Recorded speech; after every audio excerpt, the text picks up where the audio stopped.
My name is Eliza. When my father died, I believed everything would stop. Time, life, even the world itself. I thought my family would gather around me, sharing grief and holding each other up. But that didn't happen. Instead, my mother's entire focus shifted, not toward comforting me or mourning the loss, but to planning my stepsister's wedding. It felt as if Dad's death was just a small pause before this big, shining day. The house buzzed with the frantic energy of wedding preparations. Phones rang endlessly about flowers, seating charts, and dresses. I sat alone, clutching a photo of Dad, feeling like a ghost in a home filled with noise. My grief was invisible. I longed to cry or scream, to be held, to let someone see the rawness inside me, but I was met with distracted glances and busy hands, as if my pain was something to be hurried past, not shared. One night, I heard my mother whisper, "This isn't about you anymore," as if those words could erase the daughter who'd lost her father. The wedding was supposed to be a joyful celebration, but to me, it became a sharp reminder that I was no longer seen. The family I thought I belonged to was slipping away. It's a strange kind of loneliness to be surrounded by people, but still feel invisible. My father was gone, and now it felt like so was my place in the family. I was left alone with my grief, in a house that no longer felt like home. The days after Dad's death were a strange blur, and I tried desperately to find someone, anyone, who would notice the weight I was carrying. But it seemed like no one had time for my grief. My mother, who I thought would be my rock, seemed distant, her attention consumed by the wedding. Every attempt I made to share my pain was met with avoidance or silence. It was as if I was a problem to be ignored. I tried to be patient, hoping they'd come around. But then, one night, I overheard something that shattered whatever hope I had left. I wasn't trying to listen, but my mother's whisper broke through the quiet like a blade. "We all agreed you shouldn't come. It's her day, not yours." I froze, my heart pounding, the world narrowing to those words. Those words didn't just sting, they erased me. In one whispered sentence, I was no longer part of the family, no longer worthy of being there on a day that was supposed to be shared by all of us.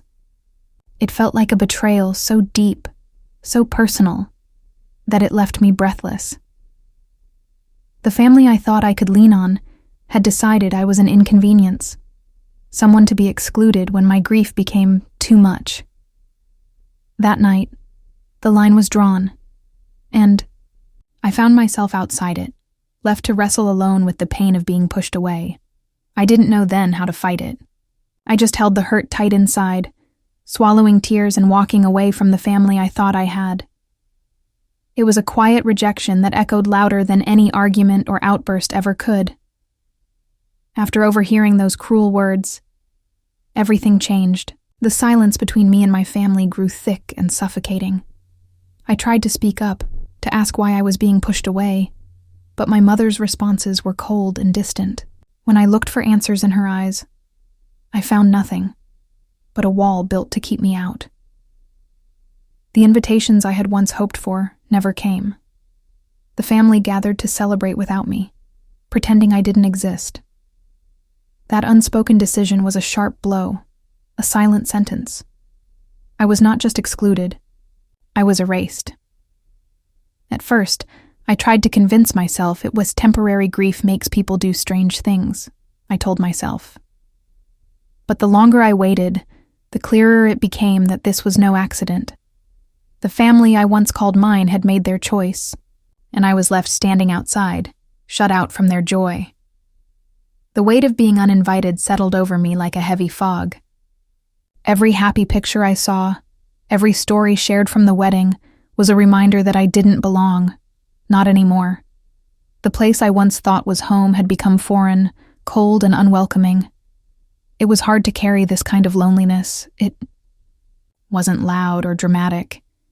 It was quiet and relentless. I mourned not just my father, but the family that was slipping away, and the girl I used to be. Someone who believed she was loved and wanted. In that silence, I began to understand that my pain wasn't just about loss, it was about betrayal, and that realization was almost as painful as losing Dad himself.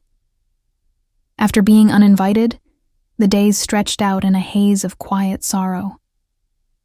I stopped trying to force myself into conversations about the wedding, or to fake excitement for a day that no longer felt like mine. Instead, I sank into the spaces where shadows gathered, and the world felt still enough for my grief to breathe. I didn't cry out loud. I didn't throw tantrums or demand attention. I learned to carry my sadness silently, like a secret I couldn't share. It was a slow, heavy ache that settled deep inside me, twisting with every thought of what I'd lost. Not just my father, but my family's warmth and recognition. In those lonely hours, I found myself drawn to the small reminders of Dad. The worn leather wallet on his desk, the books he loved, the handwritten notes he left around the house. Each item was a thread connecting me to him, fragile but real. Holding on to those memories became my way of keeping him close when everything else felt like it was slipping away. The wedding day loomed like a distant storm. Everyone else seemed to be caught up in the excitement, but for me, it was a symbol of exclusion and pain. I wanted to scream, to cry, to shake them into seeing me, but the words got stuck in my throat. So I held the silence tight, letting the grief settle quietly around me. It was a lonely kind of strength, one that doesn't make noise but doesn't break either. Even in the shadow of betrayal, I began to understand that resilience could live in stillness. One afternoon, feeling overwhelmed by the silence and the weight of my grief, I decided to finally face the last pieces of my father's life I had been avoiding. His study was a quiet sanctuary filled with memories, dusty books, photographs, and little notes he had tucked away. As I sifted through his things, a small, worn envelope caught my eye. It was addressed to me, written in his familiar handwriting. With trembling hands, I opened it and found a letter inside, a letter meant for me, a message from my father beyond the grave. Along with it was a note about a recorded video he had left behind for the wedding guests. My heart raced as I read his words. He spoke gently and lovingly, acknowledging my pain and reminding everyone of the invisible ties that bind us all, even when family feels fractured. He spoke of love that lasts beyond death, and asked the family to remember me, not as an inconvenience, but as his daughter, loved and cherished. Reading that letter, a flicker of hope sparked inside me. My father had seen me, even when others turned away. His words were a lifeline, a quiet reassurance that I mattered, that I belonged, even if the rest of the family had chosen to forget. But there was also a bittersweet ache, a reminder of the distance between what my father wished and what the family was willing to accept. The wedding was still coming, and I was still left outside. That day, clutching his letter close, I realized I had a choice: to disappear quietly or to find my own voice, even if it meant standing alone. That evening, I found the video my father had recorded. It was tucked away in an old drawer, almost forgotten. My hands trembled as I pressed play, and there he was, his warm, familiar face filling the screen. His eyes, full of love and kindness, looked right at me through the flickering light. He spoke directly to the wedding guests, but every word felt like a message meant for me alone. He acknowledged my grief, told stories only we shared, and reminded everyone that family isn't always about perfect moments. It's about love that endures through pain and separation. He asked them to remember me, to see me, and to hold me close even when I wasn't physically present. I couldn't stop the tears from falling. Hearing his voice again, after the silence and exclusion, was like a balm to my wounded heart. It didn't erase the hurt, but it gave me a strength I hadn't felt in months. His words were a permission slip, permission to grieve, to exist, to matter. I knew sharing the video wouldn't be easy. It was a challenge to the family's silence, a reminder of what they were trying to ignore. I wondered if they would listen, or if it would just deepen the divide. Still, holding my father's voice close, I felt ready to face whatever came next. For the first time since his death, I wasn't just surviving. I was beginning to stand.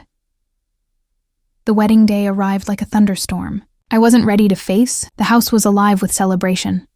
Laughter, music, the delicate rustle of white dresses. But I was not inside. Instead, I stood in the shadows, hidden behind the trees lining the churchyard, watching the family I once belonged to. The distance between us felt endless. Every smile, every toast was a reminder of the space they had put between me and them. I held tightly to the letter and the memory of my father's video, like a fragile shield against the ache inside. The wedding was their day. I wasn't invited, not just physically, but emotionally erased. Yet standing there, in that quiet place apart from the party, I felt a strange strength begin to stir inside me. The pain was sharp and raw, but beneath it was a small fire. Something unbreakable. I realized the wedding didn't define me. Their celebration wasn't the end of my story. My voice might have been silent today, but it was still there, waiting to be heard. As the sun set and the music drifted on, I let the grief and the hope coexist. I was alone, but not defeated.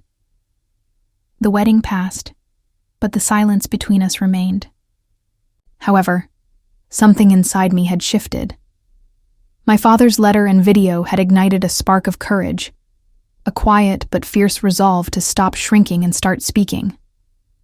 I reached out to my family, not with anger or accusations, but with honesty. I shared my pain, the loneliness of being shut out, and my desperate need to be seen. It wasn't easy. There were tears, sharp words, and long, uncomfortable pauses. But I spoke my truth, raw and unfiltered. For the first time, I saw cracks in their armor. My mother's eyes softened. My stepsister's smiles faltered. The family I thought I had lost was still there, buried beneath layers of misunderstanding and hurt. Nothing was fixed overnight. The wounds were fresh and deep. But this was a beginning, a fragile first step toward healing. I was claiming my place, my grief, and my love out loud for all to hear. Even after I finally found the courage to speak my truth, the fractures within my family didn't magically mend. Some wounds run too deep, and some silences are stubborn, refusing to break.